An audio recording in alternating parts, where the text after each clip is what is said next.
Okay, I know I've touched upon this before, but I really kind of want to go into depth about this. Action items versus claim phases. Now, claim phase is much more the overarching area of the life cycle of a claim than the actual specific minutia of the claim itself, right? So of the actions itself. So what we're going to take a look at here is we're going to take a look at different types of action items and phases that you can be in. So if you've got a claim, right? So in the life cycle of that claim, we're going to say originate, final settlement. Check, whatever, right? So in here, you're going to have different pieces of the claim. Estimate, notify, whoops, review,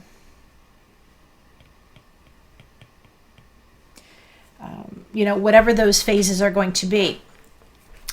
So these are the general chunks that it goes into. Now within notify, it might be, send, letter of rep, receive, confirmation, that sort of thing.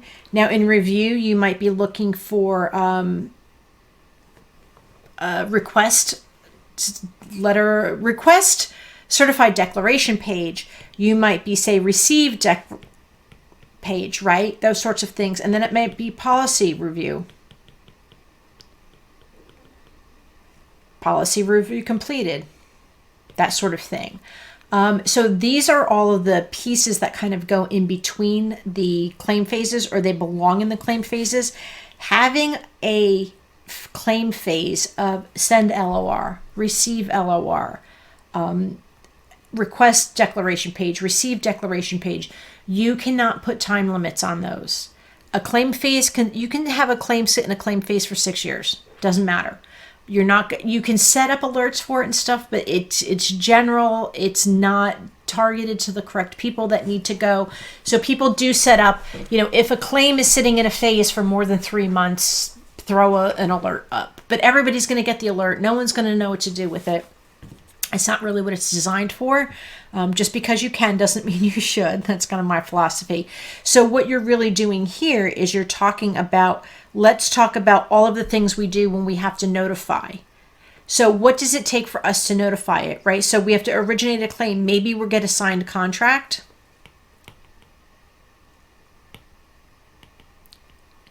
And a signed contract is the trigger that pushes it to the next phase, right?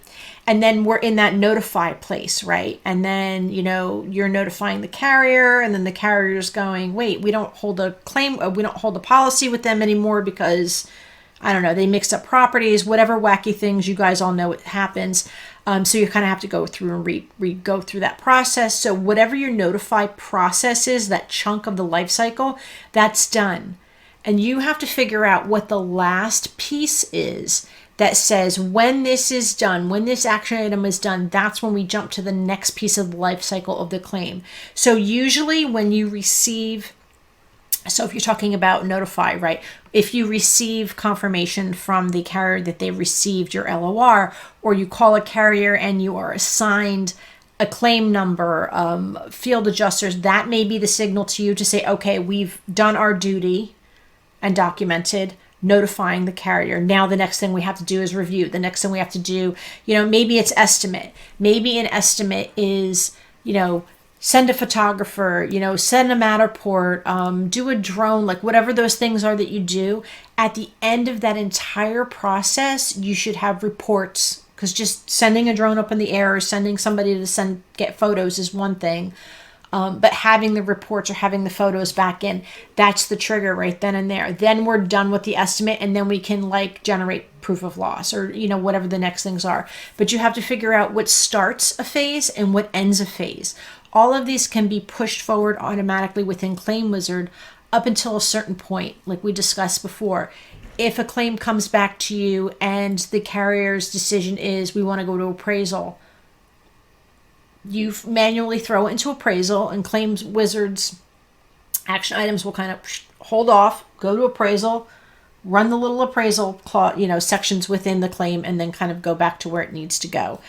So this is really the big difference between action items and claim phases. Claim phases were originally meant that when I would walk into an office and I would see piles of manila folders everywhere, and I go, what is going on? And the woman in the office said, well, these are waiting signatures. These have received signatures. This stuff needs to be photocopied. Like every single pile was a different status. So that was kind of the status or the idea behind claim phases. But they are very useful because you can do more than just get an eyeball or an overview's view of where a claim is in its life cycle. Obviously, a claim that's being originated is in a way different piece of its life than if it's near final settlement. So when you look at a claim, you can get a quick understanding of where it is. You can find the bottlenecks in your process if too many claims are sitting in a particular phase for too long.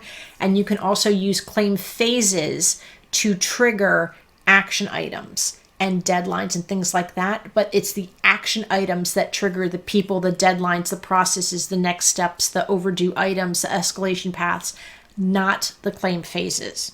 So hopefully that helped. Didn't want to make it too technical, but that is the big major difference about why 99 times out of 100 you should be using action items versus trying to come up with more claim phases in your system.